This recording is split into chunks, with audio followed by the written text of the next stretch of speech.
Hello, agents. Welcome to our Dev Talk stream.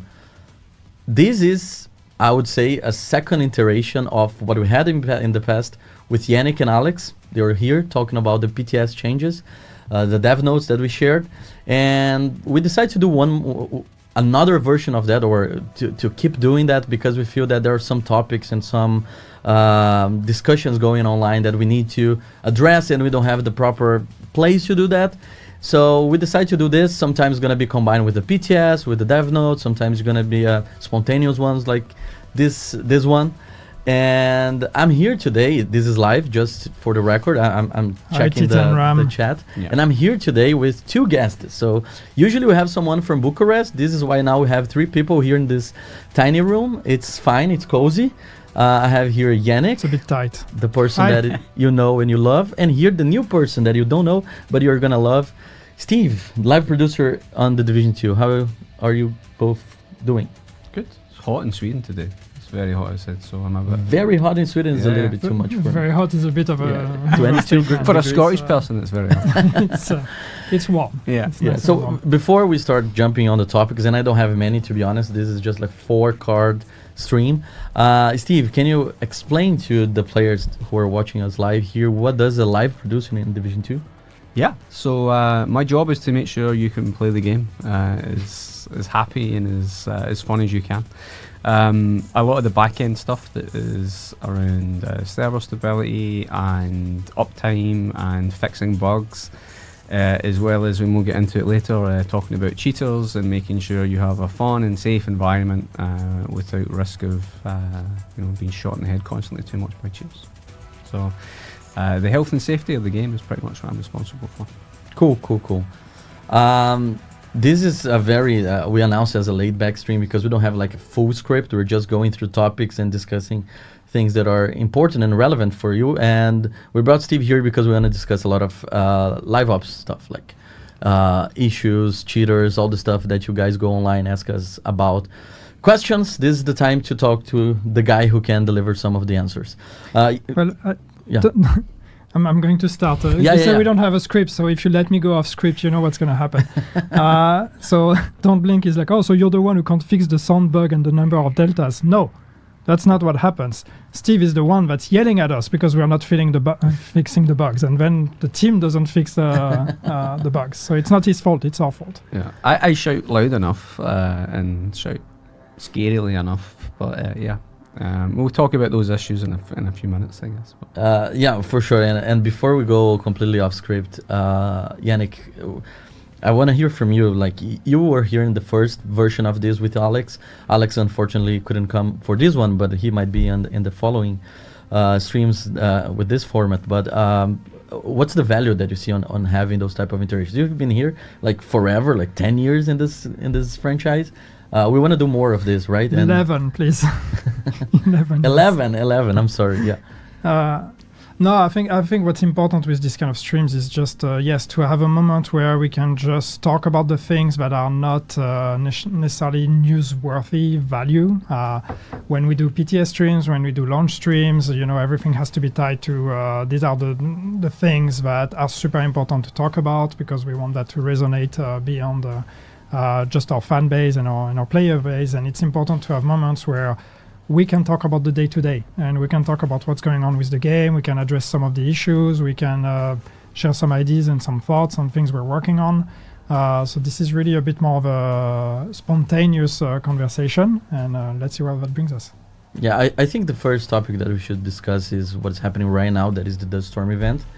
I think we can see the feedback from the community is super cool. It looks like people really enjoyed the changes that we promoted for this event compared to the previous event, the Cherry Blossom. And a lot of the changes that we made was like based on feedback. Like, players wanted more control over their grinding, their farming of the keys, the predictability of the rewards, everything that we moved a lot in that direction. And even we took advantage of an unintended behavior that I had in Cherry Blossom to create something very unique. There are the Raging Storms, right? Yeah. So do you want to talk about this, since we were talking about what's live? Yeah, I think what's fun with the seasonal events, as we've come to call them on our side anyway, is like everyone has been an iteration on the previous one. So we've started with Halloween last year. We're actually about to close the loop, which is going to be interesting. We've started with Halloween last year, where we started doing world decorations, and people resonated with world decorations. So we're like, okay, cool. Well, let's keep doing that. What do we do next? And then we did something else, and then we did something else. And with Cherry Blossom, we tried a bunch of stuff. We pushed the decorations a bit further. We tried to push the boss thematic as well, and brought the boss in the open world as opposed to having them in bounties and these kind of things. But yes, in Cherry Blossom, we had that issue where chaos happened because of unexpected behaviors, and there were NPCs spawning everywhere, and that wasn't the intention, and we had to fix it. But we learned something from that. We realized, wait, it's actually fun when there is chaos and when things are just going out of whack. So that was one of the ideas with this event, with the Dust Storm. One was to push the atmosphere and the world realization even further with this crazy idea of like, what if we took a sandstorm and made an event out of that? But also like with that idea of the storm was the idea of like, what if we just like spawn NPCs and create that chaos in a more controlled environment? It seems to resonate with people. It's a lot of fun to play. I've played it myself, and it's really a lot of fun. So definitely something we're gonna keep with us, and then let's see what's the iteration next time. Yeah, no, I'm super curious about that. So please share your feedback online with us. As you can see, we took a lot of that feedback in consideration, even though Steve got mad that we're like, oh, let's fix the issue that we had with the Ronin, and now we're bringing it on purpose. So I know I'm sorry, Steve, it was fun. Players asked us to keep the fun, so let's go with that. And I still need to complete to get the Hunter mask. I'm terrible facing Hunters. I need to increase my DPS. I think increase my Hunter collection. Cool. So that's it for the Storm. I think it's right now we are in a solid update since we released. We had one major bug that we fixed right away last Friday, and I think this is the right segue to move to this part of the stream that is discussing maintenance and bugs. I know that is not a cool topic to discuss, but it's very cool for me. It's pretty cool for you for sure. But like every single time that we had to do an emergency fix, players got annoyed with like, oh, why you're taking 5 hours again to fix this? It's just one small thing. Like I would like to get from your perspective, since you are always managing both sides of this, like how we communicate to players, but also how we decide internally how to manage those. How this process works of like patching hot fixes and deciding like how many hours we're gonna be away, these type of things. I think this is the right opportunity as well for you to explain why we take 5 hours to go through that. So let's take the Parnell bug, so Theo's bug that we hotfixed last week. So we call them a walkthrough breaker. It prevents you from progressing in the game. In order for us to fix that and to test it, we decided we do the 5 hour maintenance. 5 hours is our general maintenance window now, by the way. It's just to be as transparent as possible. We try and stick to that as closely as we can. But when it's progression related, in this case you have to go through X amount of missions until you hit that bug, we take that from the first player's experience of that. So they'll go through the whole Woni campaign till they get to Theo. So we can't just launch that first mission and see if it's fixed. We want to make sure everything gets to that point is still working, and the hotfix in this case, making sure he spawns, actually happened.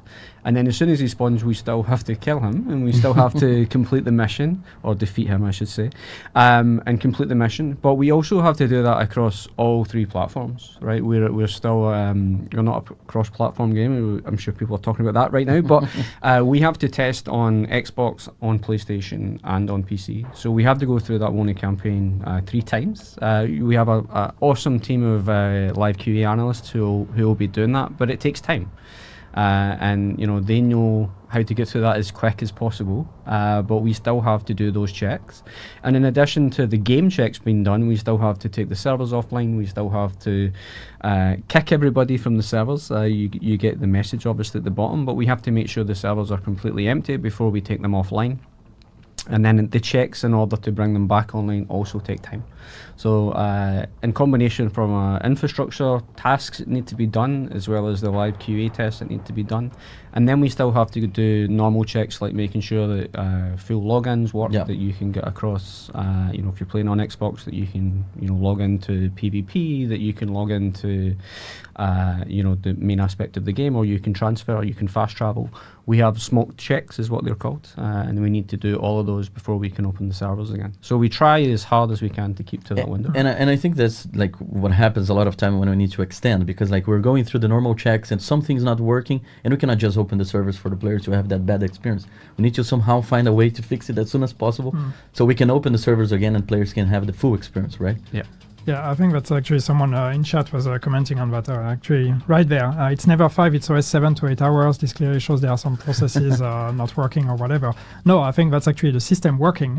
When the maintenance is extended, that means we actually did one of those checks and found out something is broken, and then we keep the servers down until we find a fix, rather than opening something that is broken and doesn't work, and then you have to experience that bug. So that's that's more of a sign that the process actually and works. It's not something we want, because we have a lot of people working on that, like very stressed and all of that, delaying their lunchtime to like the end of the day sometimes, because they're so focused on getting this fixed as soon as possible to release for everyone the game. And I think that's like one of the reasons why, especially for someone who's not into the game industry and don't know, I personally didn't know before working here, is that the version that we're preparing, we're like finalizing to be deployed, it's not going to be the same one that is being actually sent to the players. Like sometimes just this from one day to the other, when you actually put it live, something very tiny can change and change everything. So this is why it's so important with a game that is a veteran game in this industry with so many layers of codes and content, to go over all of that. Just to answer, so one of the questions here, Ineptic, sorry if I'm pronouncing your name wrong, but QA and unit tests you perform prior to live development. Yes, there's a bunch of tests that we do before, but what's done in UAT and then what is pushed live, we still have to check. Like we can't just push it and assume that everything still works. We still have to check it. Because I wouldn't be doing my job properly if we just push something to a live environment, opened the servers, and then realized it wasn't working properly, and then we have to take it back down again. So there's the sanity checks and the safety checks that we have to, and it's my decision to make sure that happens. And if it's not, I'm not doing my job properly. And you know my face now, you can see what it looks like, so and my name, so I want to make sure that when we open those servers, your experience is as good as it can be. And I think unfortunately, in a way, there's always something that goes wrong, and I mean always luckily not, but very often there's something that goes wrong. And I think the maturity of a team is to know and to expect that something is there's going to be unexpected surprises, there's going to be things that don't work. So that's why every time we get a bit cocky and a bit too confident, we end up making mistakes and paying the price. So we'd rather take a kind of a cautious, meticulous approach and keep the maintenance going a bit longer and making sure that we're testing everything, because the moment you let your guard down, that's usually when bad things are going to happen. Yeah, and I think that this also gives us the opportunity to discuss some of the aspects of fixing stuff, because, for example, the Theo Parnell mission bug that we had last week, when we finally got like the root cause and we were able to fix, it was like late in the day. We wouldn't have the time to do a proper maintenance, and just by like announcing the maintenance and starting the next day, we're able to squeeze in a little bit more fixes, a little quality of life improvements to the event. So a lot of times is all about that, like understanding how we can maximize the opportunity of taking down the servers and delivering what the game needs in that moment.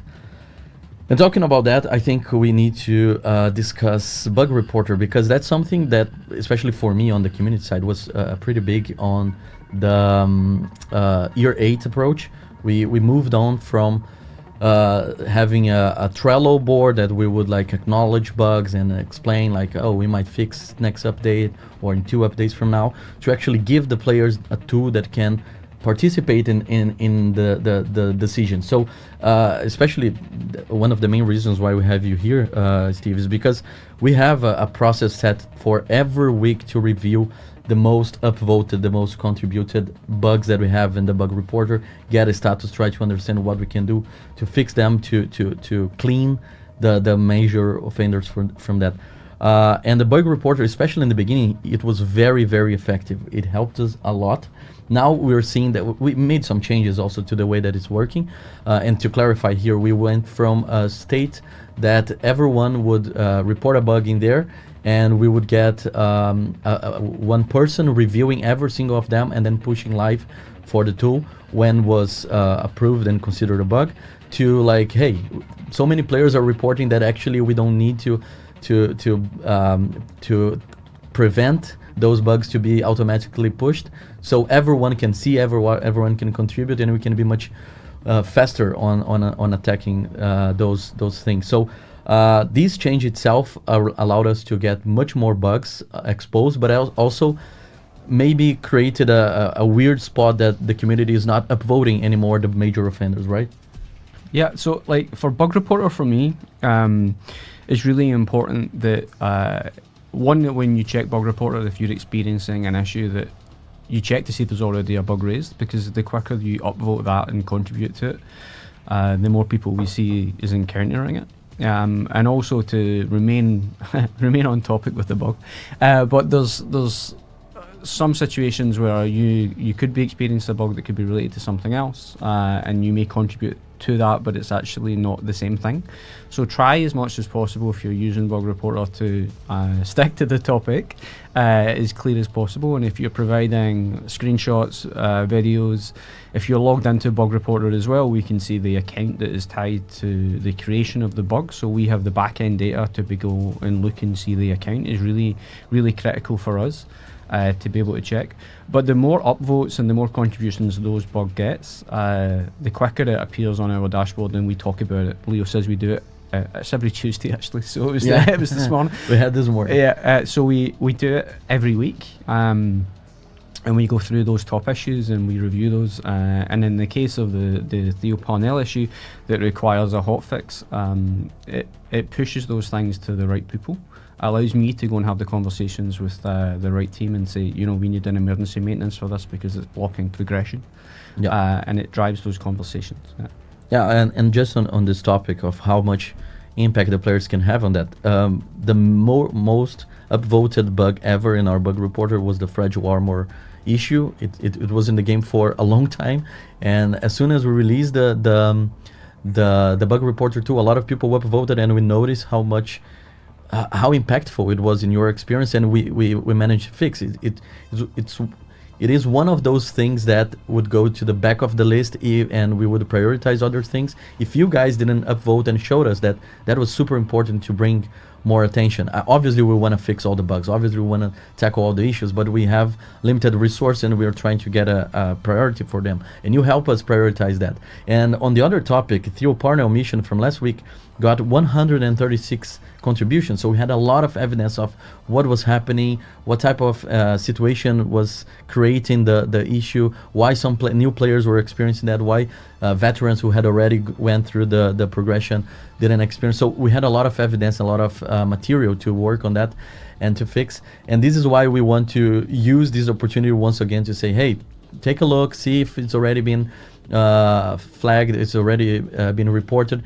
Try to contribute to upvote, so we can, it's easy for us to take like, oh, have 100 votes on this one, so let's take this more seriously. Then have a bunch of bugs with tickets with 5 upvotes, 6 upvotes, so it's hard to navigate through those and understand. And like obviously we check socials, we check Twitter or X, Reddit, all of them. We know like the community is talking more about this, but when we go to bug reporter, sometimes it's not the reality. So this is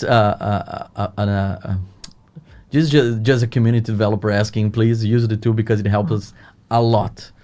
Yeah, there's someone in chat, I think the name was Indeed, something saying, yeah, but then the bugs with less exposure never get fixed because we're always going for the most upvoted ones. I don't really think that's the thought of having the bug reporter, because at the end of the day, what happens is that as long as you help us and you put the bugs in the system, they enter our system. So that means we have the bugs. Of course, we're going to look at upvotes in order to prioritizing on our side, like what is super urgent. But the things that don't get upvoted, that doesn't mean that we're going to ignore them or forget them. Yep. They still entered in the system. And once we have our priorities sorted, then we can look at the backlog and look at all the things that are in there and see, okay, how many of those can we fix? And those bugs, they go in the system.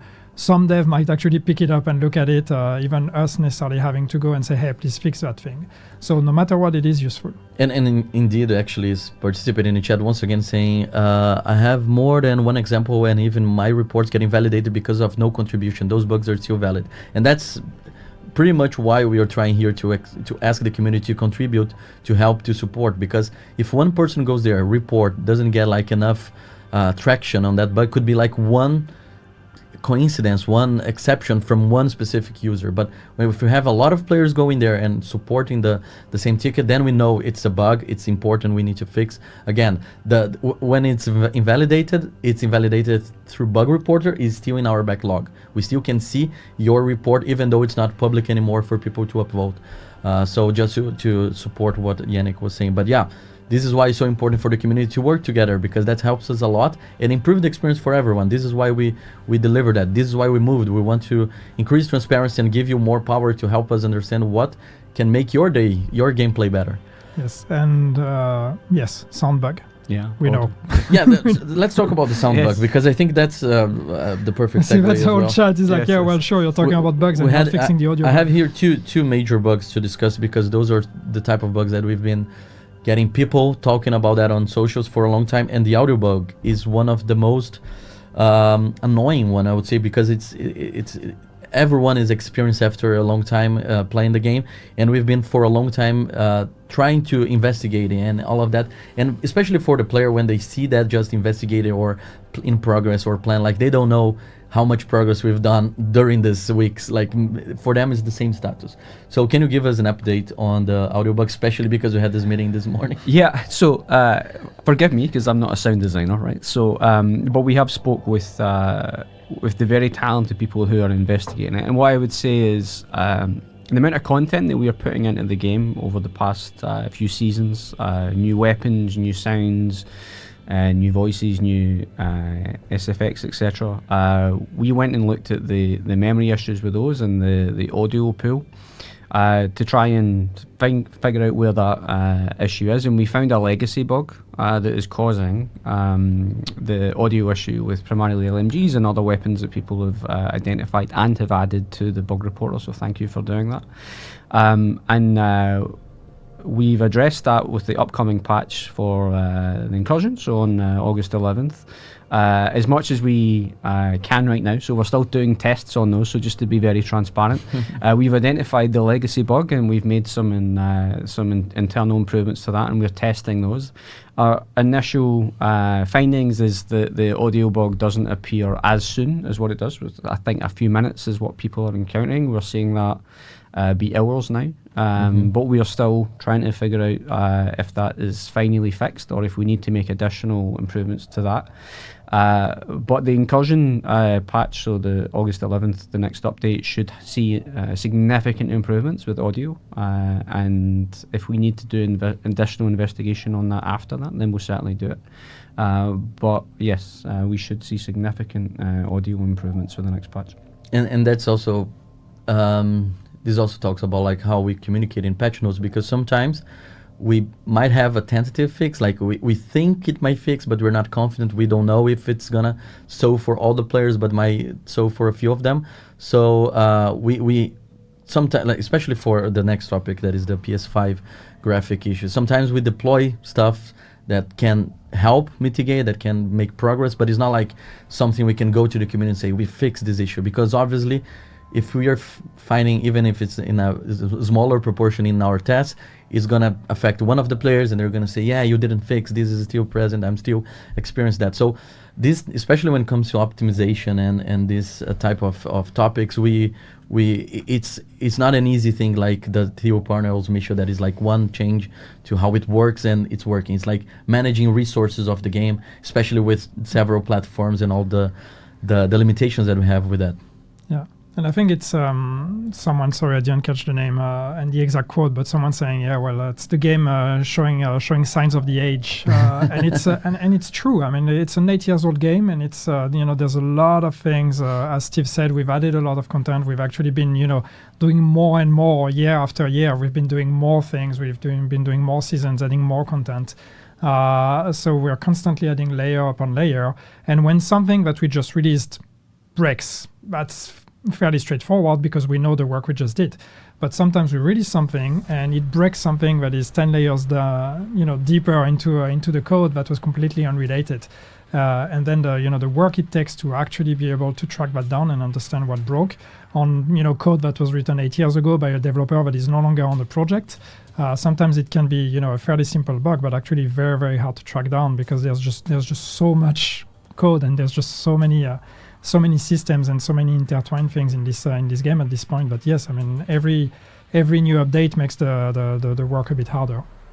And talking about like now you've briefly mentioned that we have a tentative fix that we are right now testing for the next update 2.3 on August 11. How about the PS5 graphic issues? Because I think this is a similar but different situation as well, right? Especially because of what type of reports we're getting through Bug Reporter for this specific bug. Yeah, so memory issues, I guess, is the key thing. Like that, our PlayStation build is the same across PlayStation 4, PlayStation 5. Right? It's the same with Xbox X and the prior generations. So there's been additional improvements made to, again, from my tech understanding, from our tech team on the memory issues with PS5, and that one is already live, so we should already be seeing some improvements. That went live with 8.2. Sorry, we should already be seeing some improvements with PlayStation in terms of duration of playing. So one of the things we spoke about with Bug Reporter is raising issues on the bug that is on Bug Reporter that may not be the same thing. Yeah. So when we talk about graphical issues or stability or the game not performing as well as it should, if you're including screenshots on those as well as when that was encountered, then we can see what instances you had to go through, how many saves or loads you had to encounter before you started to see degradation in your playstyle. But we should start to see improvements with that within the next update as well. But please continue with Bug Reporter mentioning how long you were playing for when you encountered it, because what we are seeing is the duration. If you're playing for a long period of time, then your experience starts to degrade. What activities you took as well. Yeah, what activities, which is also why we're seeing when people reboot the game that it's fine. Yeah. Because they're clearing their cache or whatever right within their platform. So we continue to investigate as to what's in the back end and what's been impacted by the duration of your play to see if there's anything that we can fix on that. But we continue to do those investigations with the tech team and the very talented developers that are some of the explanations that were given to me right over my head. But trying to get to the bottom of that, I understand, is important to everybody. It's frustrating if you're encountering the same issues, but please know that we are actively investigating when you see them. But the more photos on Bug Report that you're providing, the activities that you were doing, how long you were playing for, and maybe who else you were playing with to help as well. If it's just yourself, or if you're on a party, that's really important information for us to push. Just a quick. Since when am I called Yanish? Yanish. I've seen a couple Yanish in chat. They Come can't. on, spell my name right. please. Steve is easy to spell. Steve is- Yeah, so, we've known each other for long enough. You should know how to spell my name by now. I just want to comment on someone who may ask about the rifle sound bug instead, not just LMG. Just going back briefly, when we talk about the audio bug, it started with LMG because it was the easier way to spot the issue, but it's about the audio in the game as a whole, so probably it's related. And talking about that, like maybe two weapons are sharing the same behavior, and this helps us to understand the bug. I started a thing. Yeah, I think you provoked them now.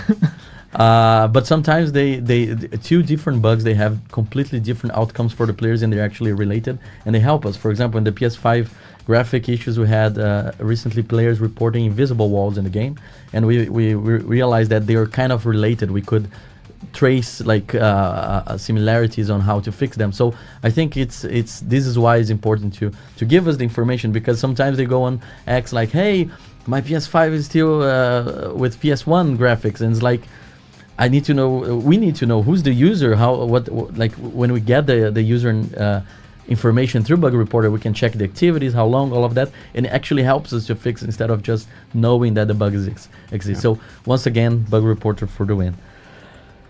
Finally, I think one of the third topic that I have here on live issues is the deltas and server instability. We had a rough sequence since anniversary, and we acknowledge that. We know that it was not the experience that we want to offer to the community. We had issues on Xbox, inventory, a lot of different things that are related to deltas.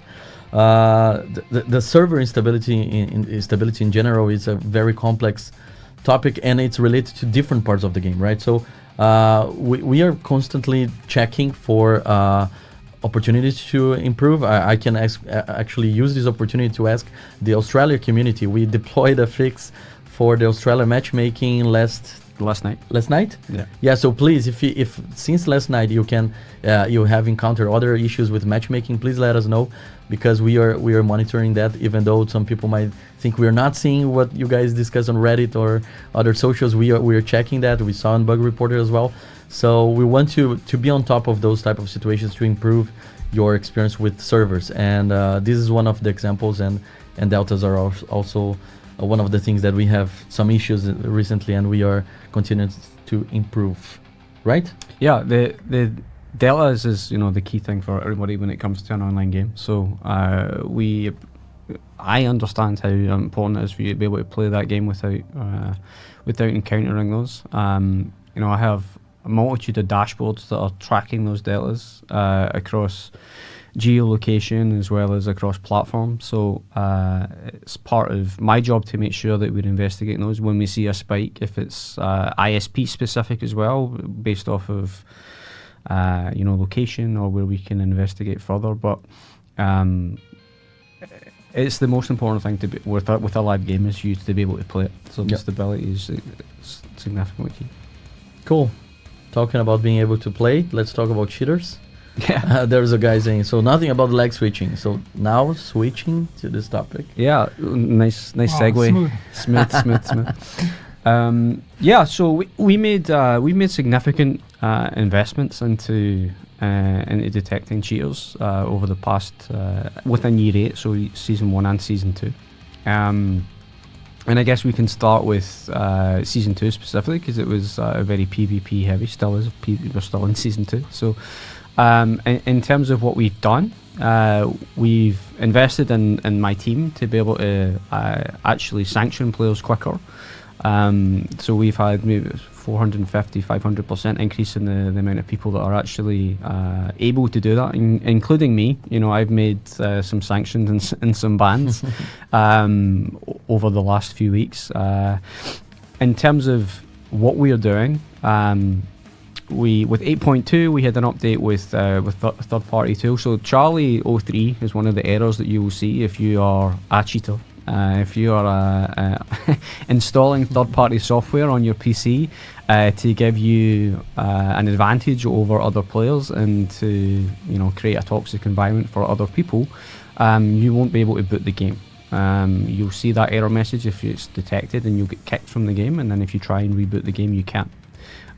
So that's a win for us, because we're preventing people from actually launching the game that have those installed. And if you see that error message, please uninstall that third-party software, because you will not be able to play without it. But what I want to reiterate is that you're not banned for that. That third-party software has got to give you, aimbot, or it's got to give you the ability to shoot through walls, or unfortunately kill players in the base of operations or areas, safe houses, for example. We look at the data that shows us if you're able to have aimbot usage, or if you're being detected using that, and we ban for that. So we don't ban for you installing the software, we ban for you having an advantage over other players. And it's a manual ban. It's done by a human. So just to... That's important to highlight. Yeah, it's very important, because there's a human at the end of that pressing that button. There's a human looking at the dashboard. There's a human looking at the data. It's not automatic. Now, we'll get to the place eventually where, tools will help us be quicker at doing that. So sometimes I know it's maybe you don't see it happening quick enough, but that's the reason why, because it's a human. But it's the data that we use to ban players. We need to be 100% sure that it is accurate before we sanction them. So I guess the next question is probably, what's the difference between a temp ban and a you can go. ban, right? That was not the next question, no. but we can go through that. So, because just to clarify, sometimes we're like on socials replying to reports like, yeah, the team took care of this, and then 1 week, 2 weeks, I don't know, X amount of time later they'll come, oh, but I just saw this guy running in my conflict match, and so you guys didn't do anything. I want to discuss this, because I think for a few players or for a few reports in socials, we interacted explaining a little bit more about our approach for temporary ban and permanent ban, but I think this is the platform. This is when we have the attention of the most of the community to discuss those, right? Yeah, so temp bans is someone that's maybe doing something for the first time. They've learned about an exploit, or they've learned about a cheat that they are impacting their own playthrough, right? Cheaters cheat for their own reasons, but for permanent permanent sanctions that we take place, it's repeat offenders, or it's people that are having significant impact on the game for themselves and also for other players, and also on the server, because if you're exploiting and you're putting additional pressure on the game, you're causing negative experiences not just for you but for the people that are also on that same server as you. So repeat offenders, will get the permanent sanction, and they will get. I saw a comment there about multiple accounts. So yeah, one of the things that we see with temp suspensions is that if you report a player through socials with a video or a screenshot, and we can see that, then it allows us to take immediate action to remove that player from the game. And then we'll go and do the back-end data to make sure, are they a repeat offender? Have they been banned before? And then we we implement a permanent sanction if we need to do that. So the screenshots help with that, because we can see it immediately, and we use the data then from our dashboards and, the daily reports that we get to be able to implement a permanent sanction if it's needed. And I feel that since you mentioned the social reports, we have the in-game report too, and we have the social reports. We have people going on X and tagging us, tagging our personal accounts. This doesn't help. Just to make very, very clear, we don't review things through our social accounts. Everything is through the Division game account, and a lot of times we don't necessarily go through. We don't necessarily reply to players, because sometimes like, oh, you reported a cheater, and we reported internally, and we are investigating the case. So this is sometimes it's like you reported and you're getting an answer 2 days after that. It's because it takes time to verify the data, as Steve mentioned. We want to make sure that the data is supporting the decision of applying sanctions. And also we have a lot of reports through the in-game tool. Yeah, someone, Sebi Snipers has said in-game report is useless. It's not useless. I will tell you right now, it is not useless. I look at it every single day. My team look at it every single day. So the in-game reporting, we want to simplify it, because it's been in there since the start of the game, right, 7-8 years ago. It's part of making it better, right? Yeah, like so the whole PvP thing. Exactly. So you can report a player through the in-game menu. I'll try and it's on my list to make that process less clicks, so you can just get back into the game and play as much as you can. But it's not useless. Please note that when you submit an in-game report on player, it gives us the username, it gives us the timestamp, whatever you report them them for, if it's, you know, toxicity, if it's harassment, if it's text, if it's cheating. You know, it gives us the area to pinpoint into looking at our dashboards to look at it for. The screenshots, the other reason why it's not useless is it's the username is very key. Yes. I was about to say that when you mentioned. Because we'll get screenshots where, you know, user LLLLL capital I LLLL is cheating, right? And a screenshot, that's, and my accent probably you not understand any of that, but in a screenshot that's very hard to see a username or a video if, you know, the video quality is not great. With an in-game report, we get that account. We get not only the Division 2 account that person, we get the Ubisoft account that it's tied to, and we're able to see if that person has been prior sanctioned within our game, within the Division franchise, and we can take necessary action.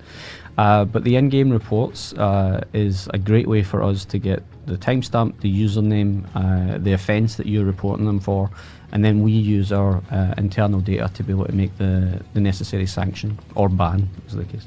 And Yannick, I think I've heard you say at least 2 or 3 times on live already, but it's not something easy for us to come here and say, yeah, we fixed cheating, right? And that's part of the, like Steve is telling a lot about how hard is the process of how invested we are on making the experience better for everyone, especially since the beginning of year 8, because we know all the dark zone improvements, the PvP rebalance that we made. For you as a creative director, like I know that you were aware of all of that, but I think this is also an opportunity to explain to the community how we are allocating more resources. We're taking more time and more people to take a look on those and improve the experience for players, right? Because we've seen people in chat, like in the chat, like, oh yeah, but the same guys are on my PvP every night. Like it's not since just because we have this is not something like, okay, today we fix cheating. Yeah, no, I mean it's we are never going to fix cheating. I don't think any online game has ever fixed cheating. It's always going to be an issue. You know, what people need to understand is cheating is a business. When you're using cheating tools, you're putting money in someone's pocket, and their intention is just to make money by allowing you to ruin the experience for someone else. And you know, it's about maturity for everyone to actually stay away from this. But at the end of the day, some people will do it, whatever. That's their way of finding fun. We can all debate if that's fair or not, but people do that. When we started saying, okay, let's actually invest into PvP, the first thing we all agreed on is, well, we can't invest into PvP if we are, if we cannot also invest into cheating and anti-cheating. And not that we didn't have anything before. I've always said, on record that we are banning cheaters, and we've always been banning cheaters. But of course, we had fairly limited resources and means to do that. And now we've decided to actually put more time, more work, more resources, more money into actually preventing cheating, which is one of the positive sides of us being successful and also actually growing as a team, growing as a project, growing in ambition. It's not just about making more DLCs and making more money. It's also about improving the base experience for everyone. So it's I love hearing Steve talk because it's the kind of stuff that it takes expertise and it takes a team to actually know how to handle that, and also constantly be on the lookout for what are the new cheating methods. How do people find ways to bypass our detection? Like, it's a constant cat and mouse exercise, and that's why it's unfortunately never going to be fixed. But at least now we're committed to really improving the situation. Yeah, and someone asked for numbers. Numbers is hard to predict because we don't want to give cheaters information that they shouldn't have. But with season 2, we banned so far, or sanctioned I should say, 700% more people than what we have done in season 1 of year 8. So sanctions and bans are happening more prominently than they ever have, and as Yannick says, the team is being invested in to be able to deliver that, and we'll continue to have we have more improvements coming. Lag switching is a key thing that we continue to have or investigating what ways to detect. It's really hard to detect a lag switcher. I know it sounds easy, but it's extremely difficult within data to be able to make sure you're actually sanctioning the right people, and that's why it's a human that's making that decision. So we need to be very clear and very confident in sanctioning people that they're actually cheating. So the improvements with lag switching will continue to be invested in. I saw someone else commenting about being shot in safe houses or being shot in the base of operations. We have additional improvements in detection coming with that as well. And then we have future improvements with anti-cheat and internal tools. And I also talk with other teams within Ubisoft. So Siege is a great team to talk with in regards to how they're detecting cheaters, and we are sharing knowledge and best practices within the industry as much as we can. I want to acknowledge the fact that the chat is loving you, as I predicted in the beginning of this, because someone said this Scottish guy is where it is. The Scottish guy is good. Is I good. will say it, Another person said that Massive finally got Ian McGregor here. Oh yes. So I mean, I dressed up as Obi-Wan Kenobi for the Halloween party. So great. That's the perfect example. No, that's great, and that's one of the main reasons why I wanted to bring you here to this stream, because this is the opportunity to represent a lot of people, those who are fixing the bugs, those who are banning the cheaters and reviewing the cases. You, like you mentioned, you have yourself banned and reviewed cases, but I think like you're just one person representing a hard effort from a bigger team, and sometimes they don't get the praise that they deserve, even though improvements can be done for sure. But like we're working hard to improve the experience for all of you, and we're deeply committed to that. Talking about experience, Yannick, I think we can talk a little bit about the Season 2 reception so far. Obviously, and just to make sure, I should have announced that in the beginning of the stream, we're going to have a Q&A session in the end, so if you have questions about anything that we I hope you're not in a rush, because we're going long today. So I came in here thinking, we'll be done in 20 minutes. We just have like 4 pages of notes, and no, it's page 3 to be honest. So, but turns we have Q&A. out there's a lot to talk about. So and we still want to do a Q&A. Yeah, usually again, this is a laid-back stream. I can go through the behind the scenes. Usually I have like 15 cards of those, and it's very like, we need to deliver that. We're gonna have that video. We're gonna have that image. Now it's just like we're going, free form here. Cool. Season 2 reception so far. I want to discuss like the progress we've made through year 8. We started with Rise Up. Now we are into the Dark. Obviously, we are preparing for Season 3. We're gonna have soonish PTS, more information about what's coming for Season 3. But Season 2, we had the return of the Dark Zone as like a central piece for Division 2. I would like to get your reflections on, like, after almost half a season, how it resonated with players, how you perceived their feedback on the major creative pillars that you had for the season. Well, according to Scratchwell, it's the worst season ever. So I guess we can end the stream here. But no, and obviously it's not for everyone. Every season is a bit different, and some people will find something they like, and it's not going to resonate with everyone. But when we started working on Season 2, we really wanted to push on those things that we had never looked at for a very long time, which was Dark Zone and PvP. And also try things. You know, we more and more we like to try ideas and see if things actually work. And this one was, which is a bit schizophrenic when you think about it, because we said, hey, that's an update about PvP, so let's do a PvE Dark Zone. But still, it was the idea of like, okay, if we're going to work with the Dark Zone, if we're going to try to improve the experience in Dark Zone, the PvP experience, maybe that's also an opportunity to revisit PvE. Or to consider the option of doing PvE Dark Zone. And it's, it's not necessarily easy, because you know that it can be controversial, especially the idea of a PvE Dark Zone or investing in PvP. Then, it's no secret, we have a vast majority of PvE players. So if we say we're going to dedicate time and resources to PvP, a lot of people feel like they're being left out. And that's how the PvP community has been feeling for a very long time. So I think we are long overdue for giving them some love. But still, we want to make sure we have something for everyone. So if we're going to be working on PvP, which means the Dark Zone is a big part of that, how about we also try to do something for PvE players? And then you connect the dots and you realize, well, maybe we can try the PvE Dark Zone. So overall, as far as I'm concerned, I think I'm very happy with season 2 and how it turned out. What we can see is that the idea of a PvE Dark Zone conceptually is something that resonated with people. This instance of the PvE Dark Zone is, I think it's fun. There's definitely some stuff we would want to look at and improve, but overall the idea resonated and we landed on something that really works. The investments we've made on PvP are also, I mean, we're still very early, right?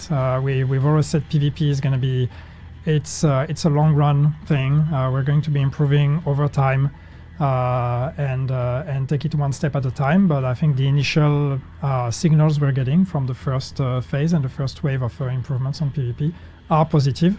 There's some good conversations and good reactions, and of course a bunch of feedback as well on other things we need to improve on PvP. But we also see in-game, in terms of KPIs and data, we can see that PvP is more popular now than it was in previous seasons. Of course, it's fresh, so there's always a bit of honeymoon as well. But we see increases in terms of playtime, in terms of how many players, in terms of how many sessions and everything. So there is a bit more life to the PvP scene, which encourages us in thinking, well, we should keep doing that. Yeah. And ultimately, I think that also confirms the overall intention that we had with year 8, and that is more and more true as we keep going. And that was something we talked about when we started talking about year 8. It's doing more doesn't necessarily mean doing more of the same thing. It means it's a chance for us to do more for different kind of people and to kind of broaden the proposition with the Division 2. And so it shows that when we decide to focus or to invest into things that are maybe not super popular right now, there is a crowd that has been here and that has been waiting. And so it's worth not always just banking on the most popular things, but also trying to look at the underdogs and push those as well. And right after the season launch, we had the Reddit AMA with Florin, the lead game designer for PvP, and he shared a little bit more about like the plans for the future, because this first update on PvP had this goal of tackling PvP. Okay, let's rebalance talents. Let's go through these major offenders that are right now. I wouldn't say ruining, but like they were affecting the experience of players joining the PvP. We talk about cheaters already, but the balance aspect of PvP also was very important to tackle. And season 2 is still happening. We have a 2.3 update in a few weeks in August 11, and we have more things planned for that update, right? Yes, so we will have our second phase of PvP balancing that is going to be coming with that update. So that means we're going to be looking at the attributes of the gear, so brand sets, gear sets. We're going to be looking at those. We're looking at what else do we have in there? My memory escapes me. We are bringing the shooting range, PvP shooting range, which is going to be a lot of fun. We are looking at Dark Zone rewards or Dark Zone loot, and there's going to be some improvements there as well for both PvP and PvE to make the Dark Zone even more interesting and more rewarding. So yeah, like we'll get back to that, and there's going to be some proper patch notes, but there is that second wave that is coming, and there's more work then on the subsequent waves that are going to come after that, where we're going to be looking at skills, we're going to be looking at a bunch of other things as well, eventually status effects and all the things to really keep creating that baseline balance for PvP that we talked about for a while already. Yeah, and when you first spoke about like the vision for the season and everything, and the reception, I feel that like we had some issues or we had some aspects of the experience that can be improved, and obviously we're taking in consideration from 2.0 to 2.1. We made a lot of improvements, especially when it comes to the hunters, that experience that players had in the at the extraction of the PvE Dark Zone. I am a solo player. I'm having so much fun now, like getting to see other players, but like not necessarily joining them in a party, but like cooperating trying to get together the thing. I think this is a very valuable experience that makes creates a richer environment for players. And so what I was trying to say here is that from 2.0 to 2.1, we had a lot of improvements to the experience of the Pve Dark Zone. There are more things that can be improved, but Florian also mentioned in his answers to the Reddit AMA that he was working on more variants of the Dark Zone. So I think this is something that maybe we can tease the players about the future, not only for 2.3, but like looking a little bit ahead. Yeah, so there's a bunch of things to be said here on the evolution of the Dark Zone moving forward. I see someone, Jedi Knight, saying not a fan of being forced into the Dark Zone this season. Yeah, that was the idea of this season, because we said we're doing PvE Dark Zone, so let's put the season mechanics on, connected to that to get for everybody to have a chance to experience that. Obviously, that's not going to be the case every season. Next season, we're going to get back to the open world. But that being said, the idea of the PvE Dark Zone, again, as I said earlier, resonated with a lot of people. So while we communicated about the PvE Dark Zone as a season exclusive, we've actually decided to keep it in the game. So PvE Dark Zone will remain as a permanent mode in the Division 2.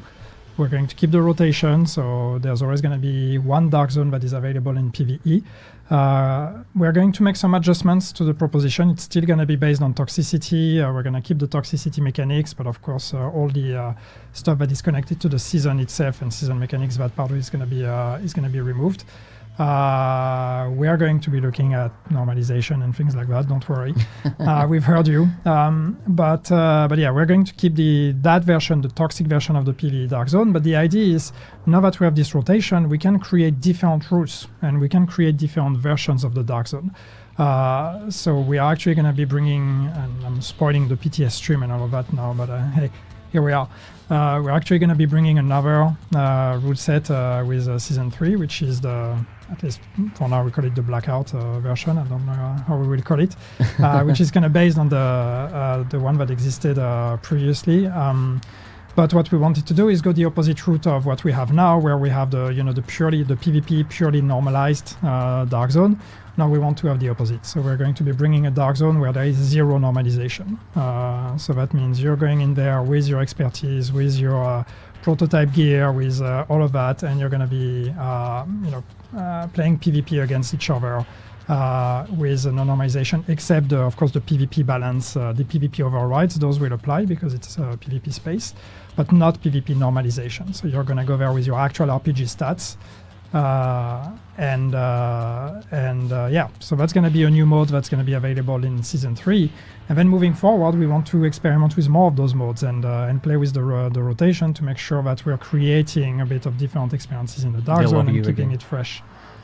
Bet they're loving Yannick again. It's not. Good news. It's not. Yeah. It's not my work. The love should go to the team for actually doing the work. But it's yeah. I mean, I think it's great to see the Dark Zone having a bit of life. And of course, the moment we make the rewards more interesting in the Dark Zone and all that, we give people a reason to actually go there, experiment, and play around with the Dark Zone. And as I said, we want to have experiences for everyone. So if you want a PvE safe Dark Zone, we want to give you a PvE safe Dark Zone. If you want a really skill-based PvP normalized balance experience in the Dark Zone, we're going to have that. If you want the real wolf and sheep experience where your playtime and the RPG matters, we're also going to have that. So this is the perfect place for us to actually experiment with a bunch of different rule sets and just have fun. Why did you take a reconstructed cache out of DZOS? I think we fixed this bug already in the previous update. In case you haven't checked, I think it's fixed. It was not intended. Yannick out here experienced a roller coaster of emotions during every stream. Yeah, I saw someone saying that this is an unscripted spoiler. I think this is the.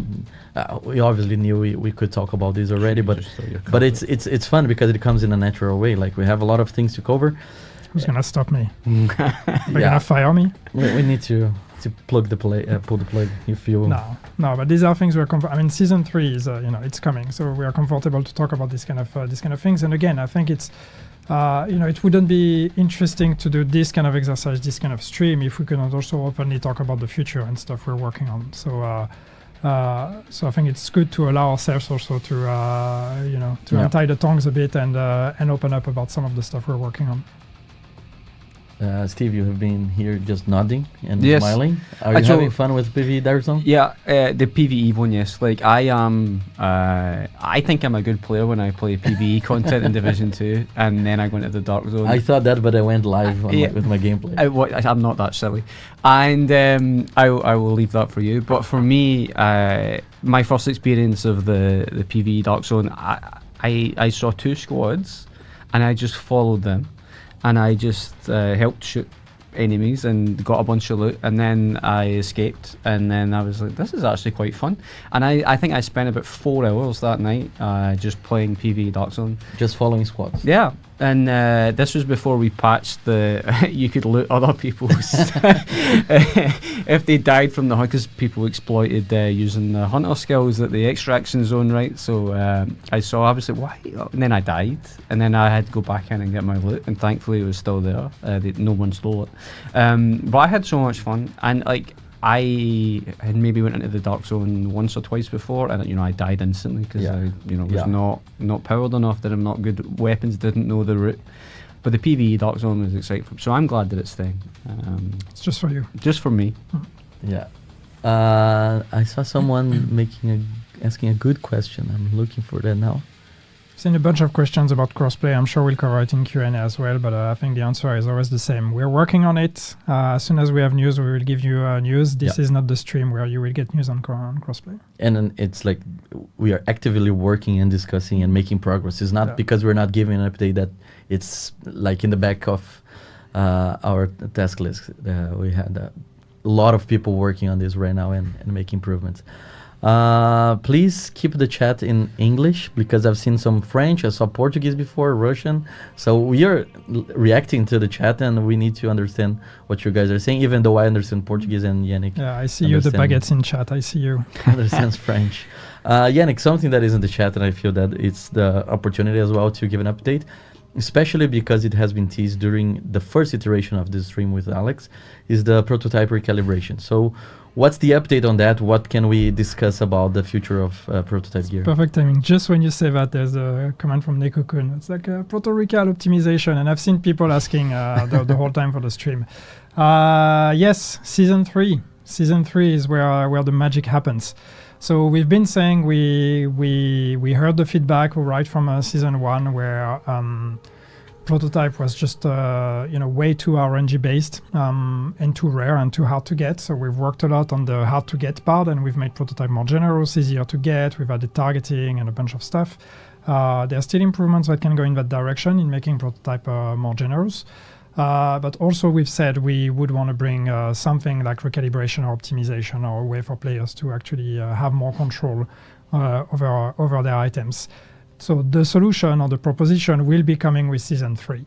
We're not going to go in details now, I think, on how this will take place. What I can tell you is that it's a different take. So we are not taking recalibration and applying recalibration to prototype. We're not taking optimization and applying it to prototype.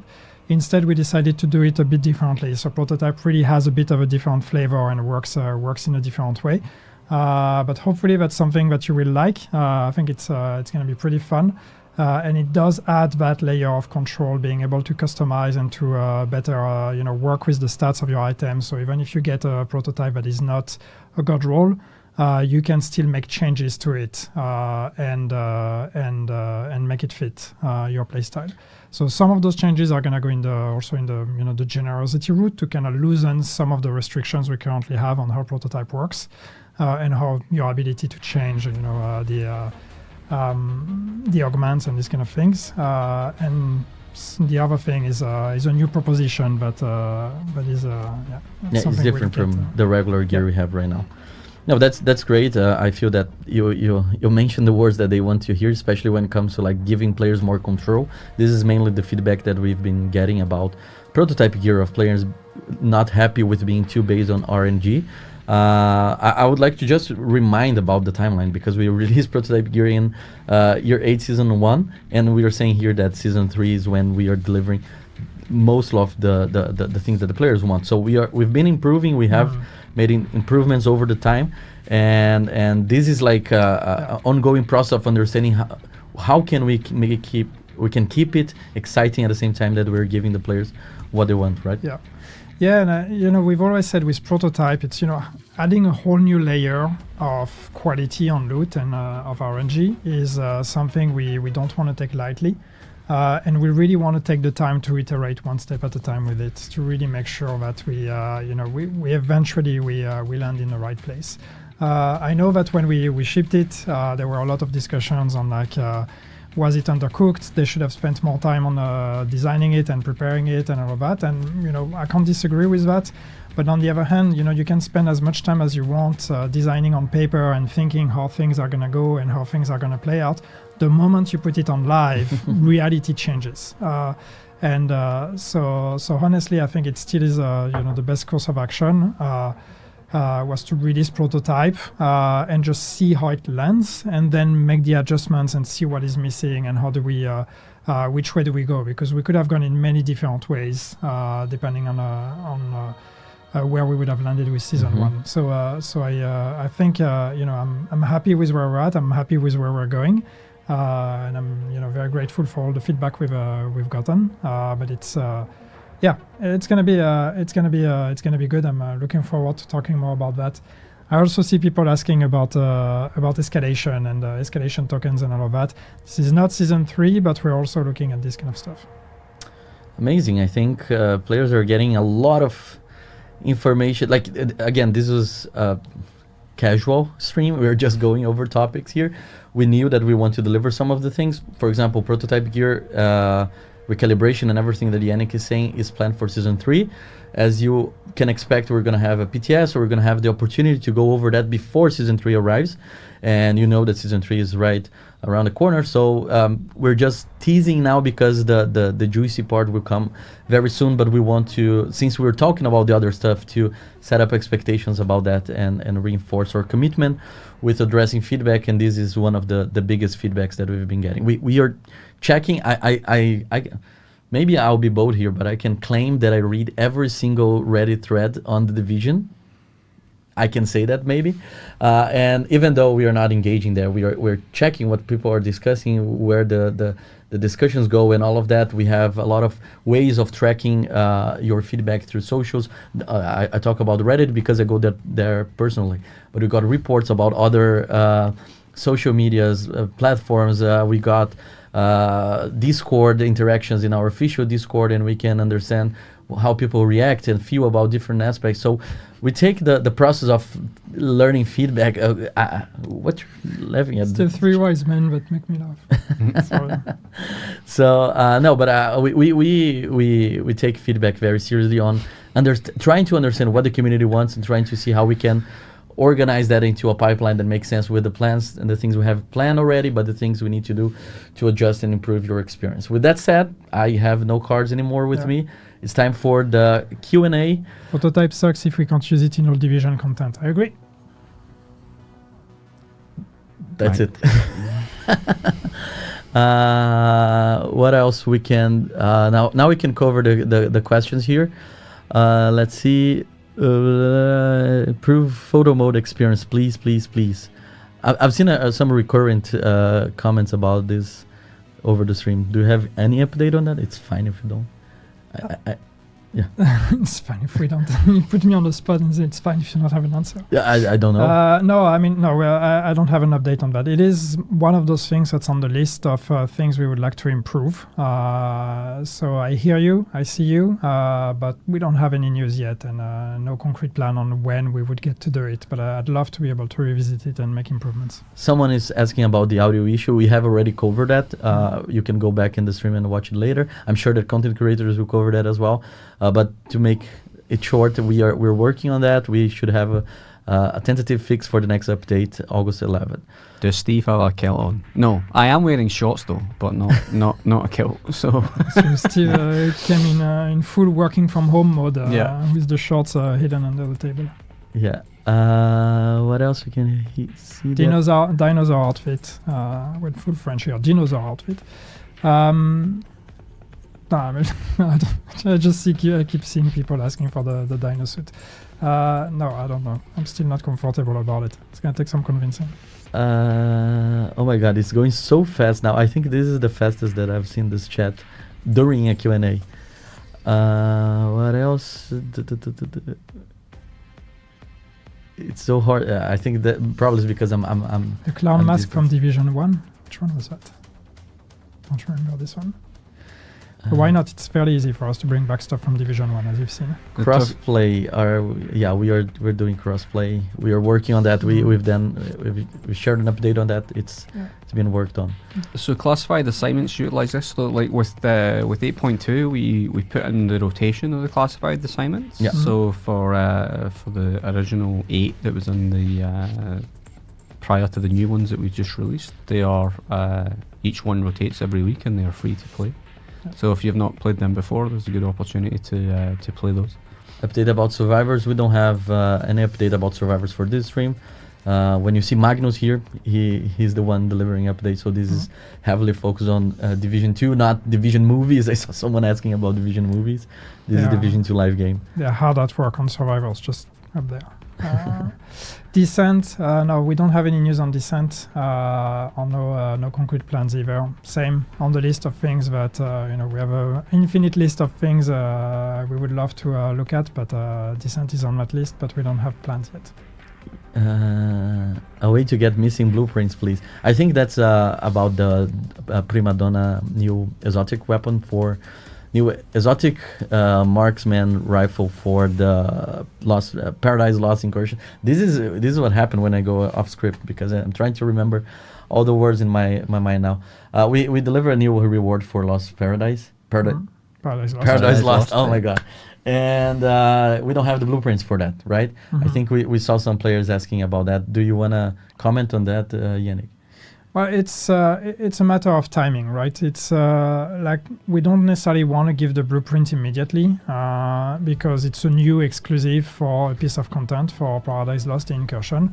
And so for that exclusive to be meaningful, we want to keep it, as an exclusive drop from that piece of content for a time. When we're ready, we will be, allowing the blueprint or allowing people to get the blueprint so they can, make their own version, and then eventually further down the line, maybe at some point also add it to other sources. But for now, I think we're in the prime period where this is a brand new exclusive we've added to the incursion, and we really want to keep it that way for some time at least. There are people asking about Central Park. If we have any update on that, do you want to comment on that as well? Update on Central Park? Yeah. No. There they would fire me if I would actually give an update on Central Park. We're working on it. We're working on that. Yeah, for sure. What else can we see that? Specialization rework. Any progress on that? I think Not yet. not yet. I see more about the audio fix. So we are August 11th. We should have significant improvements to audio and sound issues. And we'll continue to investigate that to make sure we are prioritizing a long-term fix if it's not there by August 11th. So, Someone asked what are the reasons for banning innocent players, Steve? we don't ban innocent players. Like the data that we have, I mentioned this earlier. It's a human that's banning somebody at the other side of the screen, and we look at data. We have that dashboards. We have a multitude of evidence when we ban people. So if you're saying that you're innocent and our data says otherwise, there should be no innocent people being banned. What else do you have here? Eagle Bearer buff. I've seen a few people asking for that. I see you. We have some balancing plans for some items that we'll talk more about, but I honestly don't remember when they're planned. And I don't know if Eagle Bearer is part of it, but there would be a balancing pass actually that we're working on. I saw people asking about raids and new incursions, and people asking what we're doing for veteran players and non-new people. So with the next update of this season 2.3, we have a new incursion coming called Broken Rain, and that's a brand new incursion for our hardcore players to join. First of all, you need to find your squad, but take the challenge and join this big hard piece of content that we are preparing and see if you can beat that. I think that's one of the coolest things that we have for this year. I'm so excited to see how people will face that. I think also we can discuss here something that we shared during the previous stream.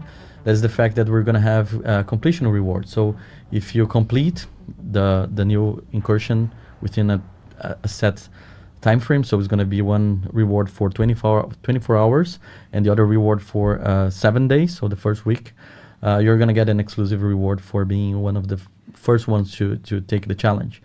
What we're not gonna do, and I think that's also the opportunity here to discuss, we're not gonna do a world's first race. So this time we're not gonna have a competition to see who are the first squad to complete the new incursion. And the reason why we're doing that is because we had, during one of the PTS phases, we had information from the incursion being leaked through data miners. And that basically spoils the experience for everyone. We could never trust the results if some people had access, even though it's not the full experience, but had some access to what is being, what we're proposing to the community. So regardless of who would beat that number, would always have like that little star, like, are they real? Like, are they like for real with that? So this is one of the reasons, and I think, again, this is very transparent, laid back stream to explain why we're trying to be more transparent with our patch notes, releasing percentage for drop rates in the gear cache for the Dust Storm event, for example, because we want players to have the information that they need to experience the game in the right way. We don't want players to checking our codes to see information that we can share, and by accident or not get information that are not ready to be shared with all of you. So unfortunately, we won't be able to do that, and yeah, that's a shame. But it's one of the main reasons why we want to reward players for, or everyone who takes the challenge as early as possible, but not necessarily make a competition. Yep. Yeah. I would say on the rewards as well, one of the questions you asked me, what do I do? One of those things that I do is grant you the rewards. So the completion reward for doing the incursion you get automatically, but the 24 hours and the 7-day reward, my team will grant it to you. So we once after the full 7 days is complete, we'll export the data, and if you've completed it within 24, you'll get that reward. If you've completed it within 7 days, you'll get that. So it's not an immediate reward for those ones. You have to wait for them being granted, which is also one of the that's great. Yeah, because people would, after completing, would say, "Where's my reward?" That's it. Yeah. So that'll be a manual grant that you'll see, and it'll go to the mailbox. So don't worry about having a full inventory. It will go to your mailbox. So. Yeah. Unique outfit when? If you mean that outfit, I'm pretty sure you can get pretty much the equivalent in the Division 2. It's not so hard to make a white face with a beard in our game, and I'm sure we have the equivalent of that shirt. But no, I just wanted to go back to the data mining and the world first, because yes, I mean it sucks, honestly. Like, we were planning a world first, we were planning a big celebration, stuff gets data mined, and then we have to make a decision: do we keep going with the world first? Do we not? And we decided not to, because as Leo explained, that would have tainted the whole experience. For those of you that were here when we released Iron Horse, there was the whole controversy on did people get access to internal information or not, and we didn't want to go through that. But it's not necessary to put a blame on data miners either. I mean, people do what they are gonna do. It's also our responsibility when we put stuff on the PTS to make sure we are not we are hiding hiding what we don't want to be revealed. So it's partially on us as well. We it's a reminder that we need to be more careful. But if the choice comes between doing PTS and to not take risk of spoiling anything or not doing PTS, I still always want to do PTS because I think it's a much more important part. So it's partially on us as well to make sure that we are not we are doing better at also hiding what needs to be hidden when we do these kind of things. Because I don't want to start a witch hunt on like who was the data miner and it's their fault or whatever. What else do we have here? Will prototype gear work in the new incursion? You know what? We've had multiple versions of that discussion, so I'm not sure I have the right answer right now. Okay. I had the same thought. I was like, we've debated whether or not, and I don't remember where we landed. If Alex would be here, he would know. Yeah. I think, now people are just asking for things, but Steve's water is empty. Yeah. Mine as well. It's just Yannick Well, that's who what we've doesn't been drink talking his for water. too long. And it's not because I'm going to need a bio break soon. And if I keep drinking, then it's going to get very awkward. Okay. Crossplay, we talked about it. No news today. The invisible wall fix for PS5 and PS4, so it may be related to the memory issues that we spoke about earlier. But if they're in Bug Reporter, please provide screenshots and locations of where they are. They significantly help with the investigation for us to find them. I saw a question actually, someone asking Striker nerf when. Danny was the person who asked. And I think it's honestly it's an interesting discussion because I mean obviously Striker is an outlier. I was actually looking at data today, and I think it's something like 25 or 27% of the player base is using Striker. So obviously that's yeah. I just got mine. I've been So 1 year without using Striker. I use for the storm event. And honestly, the set should be nerfed. But on the other hand, it's like, I mean, then that means we have 27% of our players that are going to be pretty upset about it. And I'm sure, smart people will tell us, well, then buff everything else. And yes, we can do that. But we've tried already. And, no matter how much we buff, it's not just a matter of power. It's a matter of how simple it is. Also, Striker is just very much like, do what the game tells you to do. Shoot on things and you get more powerful. Yeah. You don't have to do anything more than that. So it's the mix of the power and simplicity that makes it so efficient. We've not, until now, pulled the trigger on nerfing Striker because I think there's value in having a simple set that is the no-brainer that you want to go for. I think we need to do better at providing better alternatives, and that doesn't mean necessarily buffing everything, but maybe really looking at different playstyles and how do we make also those no-brainer options for different playstyles. So it's really a tricky one, and I hope we can find a better solution rather than just nerfing Striker. But it is a problem, honestly. I can tell you there are people on the team that would love nothing more than just nerfing it. I see a question about a dye bug, a parallel gear dye bug. Do you know anything about that? If not, I'll take it away with me. It's the first. Yeah, I would take on the first time seeing it, so I will take it away with me. All right. I think we are getting a lot of random comments now about reacting to what we were saying. We have already